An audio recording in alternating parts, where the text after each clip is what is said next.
Let's bring in Arkansas Senator Tom Cotton, who also sometimes travels to Texas. Senator, great to see you. You were the first one to call for a travel ban to China before anyone really knew what this virus was, because China was not being transparent. They still aren't. Now, South Africa picks up the phone, calls 1-800-WORLD, and says, I have a variant here you guys should pay attention to. We immediately have a travel ban on them. Why do you think it's a bad idea?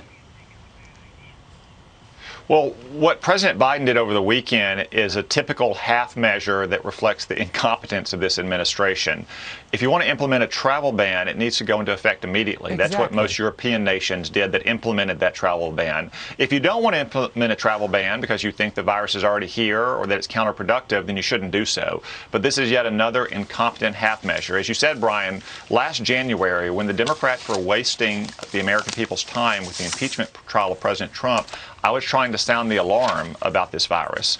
I was calling for President Trump to stop travel immediately from China to the United States. After about a week, President Trump did so. And I remember then that Joe Biden and Kamala Harris denounced it as xenophobic and racist, just like they called subsequent travel bans on other countries racist as well. The hypocrisy here is amazing, but it's very typical of what you get from this incompetent administration. You know, and to your point, if you're going to do a travel ban, do it quickly. Dr. Fauci on Wednesday, when the travel bans went into effect around the world in a number of countries, he said, yeah, that's something we're going to think about. It wasn't for 5 days until the United States, actually did it. Although now the WHO is saying don't impose travel bans just because. But ultimately, you can blame Tony Fauci for this, because if you're going to do it fast. Yeah, Steve, the lesson of this pandemic, which, as I said last January, at the beginning of this pandemic, is that you need to move early and you need to move fast if you want to implement these measures. That if you wait until every bit of evidence is in, you will have waited too long. As Benjamin Franklin said, an ounce of prevention is worth a pound of cure. Now, is it possible that this new variant is already in the United States? Yes, it is possible. It's in other places like Portugal or the United Kingdom. However, there's a difference between having a few people exposed to it and having plane loads of people landing from Wuhan, as the Democrats would have had early last year. But this is just, again, another example of the astonishing hypocrisy of the Democrats regarding this virus. Yeah, Dr. Fauci is saying, go get your booster shot. The people who have gotten this virus, they're reporting sore muscles, they're tired for a day or two, a slight cough, did not lose taste or smell. So that's good news. Let's talk about Dr. Fauci, because Ted Cruz and Rand Paul have been very critical of him. They want him prosecuted because they say he lied to Congress. Dr. Fauci says, you criticize me, you're criticizing science. He said that again over the weekend. Listen to this. Anybody who's looking at this carefully realizes that there's a distinct anti-science flavor to this. So if they get up and criticize science, nobody's going to know what they're talking about. But if they get up and really aim their bullets at Tony Fauci, well, people could recognize there's a person there, so it's easy to criticize. But they're really criticizing science, because I represent science. That's dangerous. Senator Cruz told the Attorney General you should be prosecuted. Yeah. I'd have to laugh at that. I should be prosecuted. What happened on January 6th, Senator? What's your reaction to that? Bringing up January 6th and then laughing at being prosecuted after they say he lied to Congress, which is illegal. Well, so first off, no bureaucrat like Tony Fauci should be engaged in a partisan battle back and forth with an elected member of the United States Senate. Ted Cruz, like 99 other senators, represent the people who elected him. That bureaucrat like Tony Fauci works for those people. Second, Tony Fauci lied to Congress, and he should be investigated. He repeatedly said that his agency did not fund dangerous and risky gain-of-function research in those Wuhan labs, which almost certainly was the origin of this virus. He said it repeatedly to Congress. His agency just admitted a few weeks ago that, yes, they did in fact fund gain-of-function research. So there's a lie there. It's either Tony Fauci lying to Congress or his agency, after months of stonewalling, writing a letter to Congress and admitting it. I suspect it's Tony Fauci lying on the spot in his testimony to Congress.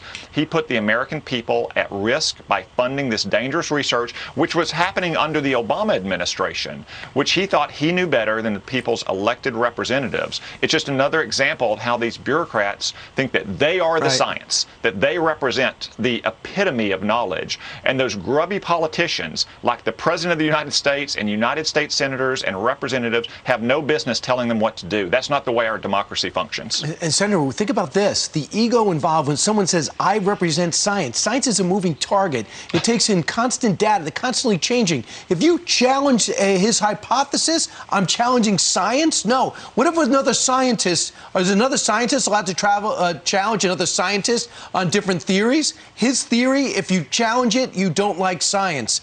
And I personally feel that, and if you don't agree, it's fine, but for now on, these scientists have to be with an economist and a psychologist, because when they make these absolute decrees, the ripple effect it does to people, their jobs, their livelihoods, the economics of a nation, those 7 nations in Africa aren't the richest nations in the world.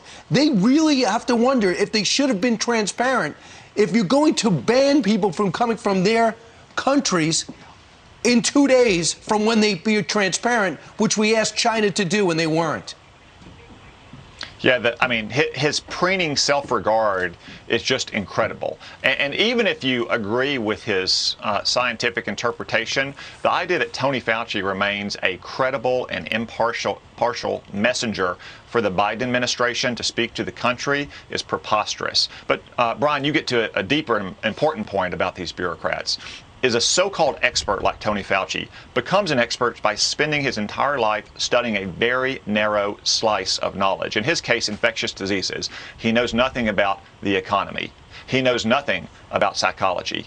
He knows nothing about the way most Americans have to live and struggle to make ends meet in this economy. That's why you don't let an expert make decisions like this for the American people. We have elected representatives who take into account the expert advice from all the people who study these problems and then try to balance all of those competing interests. Senator, today is Cyber Monday. Millions of Americans are going to shop online. I'm sure as soon as you're done with this interview, you're going to get out your phone and do some Christmas shopping. I think he's got you in the grab bag. That's great. $20 limit like last year. But Senator, you know, the reason the president this afternoon is going to talk about the supply chain is now, as people are shopping, they're worried they're not going to get their Christmas gifts. And now there's news out of California that apparently pharmacies are having trouble getting medical devices, and it's hard for them to not only get medicine, but things like walkers and canes and wheelchairs and crutches and syringes and needles and things like that.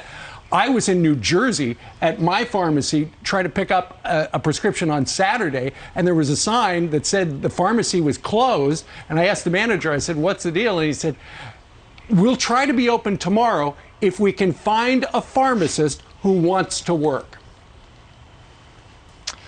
Well, we'll see. First off, when I get off set here, the first thing I'm going to do is go buy Brian Kilmeade's new book for everyone in my family to help contribute to our growing economy. Thank you very much. Best Christmas gift you can get for Christmas gift you can get for anyone. I just want to point out though that this record inflation and these supply chain shortages and labor shortages that we've experienced this year didn't happen during the early days of this pandemic. No. This pandemic has been with us now for 2 years.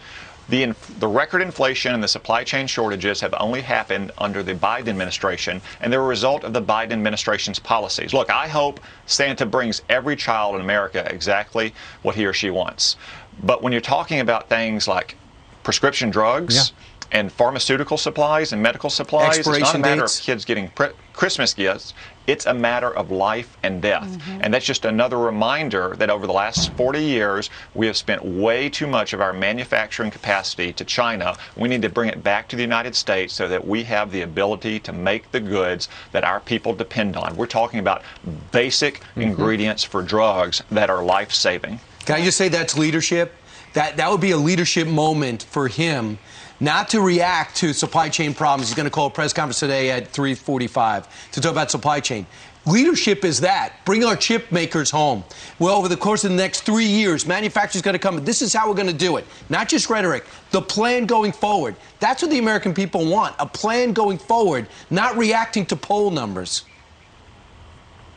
Yeah, Brian, that's exactly right. A lot of these things can be solved relatively easily with presidential leadership, whether it's cutting-edge technology like advanced semiconductors or old-fashioned goods that are still essential to our lives, like ibuprofen and acetaminophen, things that we don't produce in this country anymore. If you said, I've got 4 years, here's my plan to bring some of that manufacturing ability back to the United States, this is what my administration is going to do. Sure. We're going to make it easy for companies to open new factories and hire new workers here, then we'd be able to deliver on that vital interest for the American people. Just remember, 2 years ago, we couldn't get the good masks because they Yeah. were all made Yep. in Yeah. China along with the fabric to make them. And gas prices are going through the roof.